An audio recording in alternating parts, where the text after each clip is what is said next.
Hi guys, this is Kim. Welcome back to my channel. Today is Tuesday and naghahanda na ako para sa interview ko mamaya. Sana naman matanggap na ako dito. Pero it's okay, it's part of life. And kung nagtatanong kayo bakit naghahanap pa rin ako ng work kahit may business na ako, kasi meron akong inattenda na event and meron dong talk. Hindi ko makakalimutan yung sinabi niya doon na may nagtanong sa kanya kung ano yung advice niya para sa mga nagsisimula ng business. And sabi niya, super successful na to Sabi niya, do not quit your 9 to 5. Ibig sabihin nun, wag kang bastang mag-resign sa work mo kahit may business ka na. Kasi kailangan mo ng multiple income unless yung business mo is nakakapag-provide na ng daily needs mo, nakakapagbayad ng bills, ng monthly bills mo, and then it's okay, pwede ka nang mag-concentrate doon. And pero while nagsisimula ka pa, syempre kailangan mo ng pambayad ng bills. And ako kasi hindi naman ako nag-quit dahil gusto kong simulan to. Nag-quit ako dahil nga nitong sa arms ko, pero gusto ko rin naman ng ibang trabaho and alam ko naman sa sarili ko na marami pa akong kayang gawin. And nakakapagod din kasi yung marinig yung buti pa yung partner mo, maganda yung trabaho, ganyan-ganyan. When in fact, para sa kanya, wala naman siyang pakialam kung ano yung work ko. Basta may ginagawa ko and masaya ko sa ginagawa mo. Since hindi naman nga ako masyadong makagalaw, kailangan kong ipahinga yung arms ko. Dapat may gawin pa rin ako. Ayoko naman yung nga lang ako sa bahay. And dumating yung time na ang dami kong ginagawa sa sewing machine. Tapos naisip ko, bakit nga hindi ko ituloy yung matagal ko ng plano? Actually, nakalagay naman to dun sa website. Nagkaroon nga ako ng coaching. And ang dami kong plano na sinabi. And siya naman, super support lang. Tapos ang dami kong plano, ang dami kong pangarap, ang dami kong iniisip na feeling ko, hindi ko naman kaya pa. Tapos naisip ko, ito na lang yung itutuloy ko, ito yung gagawin ko kasi dito naman ako magaling.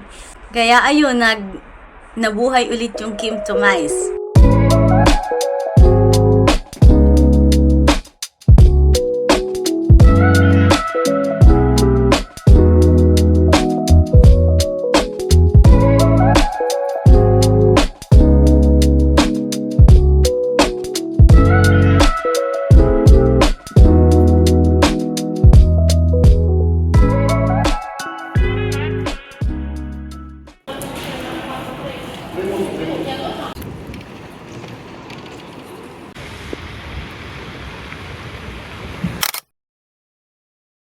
Good morning guys. So today is Thursday and meron akong dilemma. Di ba meron akong interview ng Tuesday. And feeling ko okay naman. End of this week tatawag sila. Kahapon merong tumawag. Yun yung gustong gusto ko talagang pagtrabahuhan. Kaso na-miss ko naman. Tsaka buti na lang na-miss ko din dahil di ko alam yung sasabihin ko. Hindi ko alam kung magpapa-interview ako, kung tatanggapin ko din yun. Kaso hindi ko nga alam kung ano yung result ng isa. And of course, dapat may option ka naman talaga. Diba dati ilang beses ka nire-reject, tapos ngayon, ang dami naman nila tumatawag. Yan yung problem naman natin is luxury problem.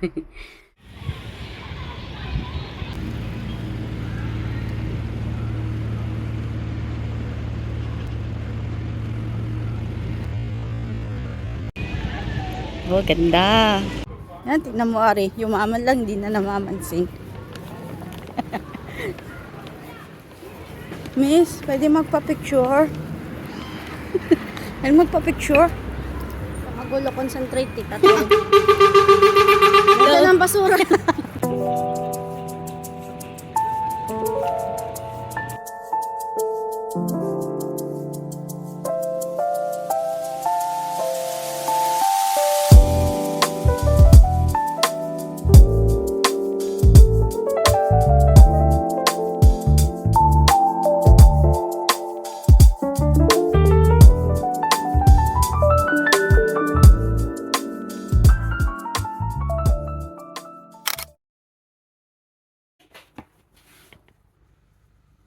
So I got the job.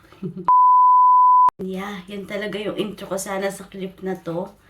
Pero wala eh. Today is Saturday and gumawa ko ng matcha, ng strawberry matcha.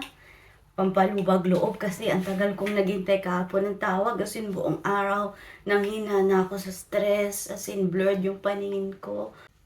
Pero yeah, it's part of the process. Yung waiting game. Cheers.